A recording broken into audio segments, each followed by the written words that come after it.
ज्ञान लिटरेचर में आपका स्वागत है। और हम आपको बताएंगे कि एक बार महर्षि दुर्वासा ने देवराज इंद्र को श्राप दिया था। वो श्राप क्या था और वो श्राप क्यों दिया था, इसके बारे में आपको पूरी तरह से बताने वाले हैं। एक बार भगवान शंकर के अंशभूत महर्षि दुर्वासा पृथ्वी पर विचर रहे थे। घूमते घूमते वे एक मनोहर वन में गए। वहां एक विद्याधर सुंदरी हाथ में पारिजात पुष्पों की माला लिए खड़ी थी। वो माला दिव्य पुष्पों की बनी हुई थी।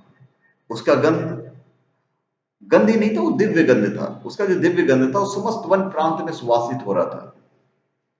दुर्वासा ने विद्याधारी से वह मनोहर माला मांगी। विद्याधारी ने उन्हें आदरपूर्वक प्रणाम करके वह माला दे दी। माला लेकर उन्मत्त वेशधारी मुनि ने अपने मस्तक पर डाली और पुनः पृथ्वी पर भ्रमण करने लगे। उसी समय मुनि को देवराज इंद्र दिखाई दिए, जो मतवाले ऐरावत पर चढ़कर आ रहे थे। उनके साथ बहुत से देवता भी थे। मुनि ने अपने मस्तक पर पड़ी माला उतारकर हाथ में ले ली। उसके ऊपर भौरे गुंजार कर रहे थे। तब देवराज समीप आए तो दुर्वासा ने पागलों की तरह वह माला उनके ऊपर फेंक दी।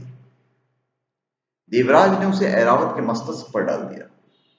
ऐरावत ने उसकी तीव्र गंध से आकर्षित हो सूंड से माला उतार ली और सूंघकर पृथ्वी पर फेंक दी। यह देखकर दुर्वासा क्रोध से जल उठे, क्योंकि दुर्वासा मुनि जो थे वो बड़े क्रोधित मुनि में गिने जाते थे। और जैसे उनको क्रोध आया, उन्होंने देवराज से कहा, अरे वो इंद्र, ऐश्वर्य के घमंड से तेरा जो हृदय है वो दूषित हो गया है। और अब मैं तुझे श्राप देता हूं कि मेरी दी हुई माला का तूने आदर नहीं किया। इस वजह से श्री लक्ष्मी जी का धाम था यह माला। माला लेकर तूने प्रणाम तक नहीं किया, इसलिए तेरे अधिकार में से तीनों लोगों की लक्ष्मी शीघ्र ही अदृश्य हो जाएगी। यह साप सुनकर देवराज घबरा गए और तुरंत ही ऐरावत से उतरकर मुनि के चरणों में गिर पड़े। उन्होंने दुर्वासा को प्रसन्न करने की लाख चेष्टाएं की, किंतु महर्षि टस से मस न हुए।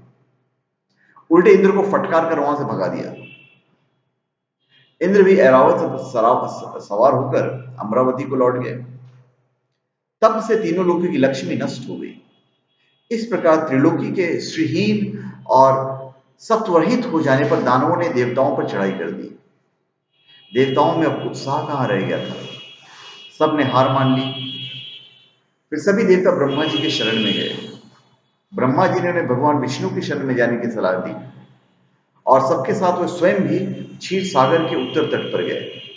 वहां पहुंचकर ब्रह्मा आदि देवताओं ने बड़ी भक्ति के साथ भगवान विष्णु का स्तवन किया। भगवान प्रसन्न होकर देवताओं के सम्मुख प्रकट हुए। उनका अनुपम तेजस्वी मंगलमय विग्रह देखकर देवताओं ने पुनः सत्वन किया। तत्पश्चात भगवान ने उन्हें क्षीर सागर को मथने की सलाह दी और कहा, इससे अमृत प्रकट होगा। उसके पान करने से तुम सब लोग अजर अमर हो जाओगे, किंतु यह कार्य बहुत दुष्कर है। अतः तुम दैत्यों को भी अपना साथी बना लेना। मैं तो तुम्हारी सहायता करूंगा ही। भगवान की आज्ञा पाकर देवगण दैत्यों से संधि करके अमृत प्राप्ति के लिए प्रयास करने लगे। वे भांति भांति की औषधियां लाए और उन्हें क्षीर सागर में छोड़ दिया। फिर मंद्रांचल पर्वत को मथानी और वासुकी नागराज को नीति बनाकर बड़े वेग से समुद्र मंथन का कार्य आरंभ हुआ। भगवान ने वासुकी की पूंछ की ओर देवताओं को और मुख की ओर दैत्यों को लगाया। मंथन करते समय वासुकी की निश्वास जो श्वास छोड़ते थे, उस श्वास से झुलसकर सभी दैत्य निस्तेज हो गए और उसी निश्वास वायु से विक्षिप्त होकर बादल वासुकी की पूंछ की ओर बरसते थे, जिससे देवताओं की शक्ति बढ़ती गई। भक्त वत्सल भगवान विष्णु स्वयं कच्छप रूप धारण करके क्षीर सागर में घूमते हुए मंत्रांचल के आधार बने हुए थे। वे ही एक रूप से देवताओं में और एक रूप से दैत्यों से मिलकर नागराज को खींचने में भी सहायता देते थे, और एक अन्य विशाल रूप से जो देवताओं और दैत्यों को दिखाई नहीं देता था, उन्होंने मंत्रांचल को ऊपर से दबा रखा था। इसके साथ ही वह नागराज वसुकी में भी बल का संचार करते थे और देवताओं की भी शक्ति बढ़ा रहे थे।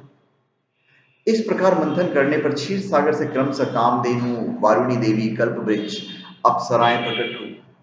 इसके बाद चंद्रमा निकले, फिर महादेव जी ने मस्तक पर धारण कर लिया, फिर विष प्रकट हुआ जिसे नागों ने चाट लिया और फिर बाद में शंकर भगवान ने पिया उसको।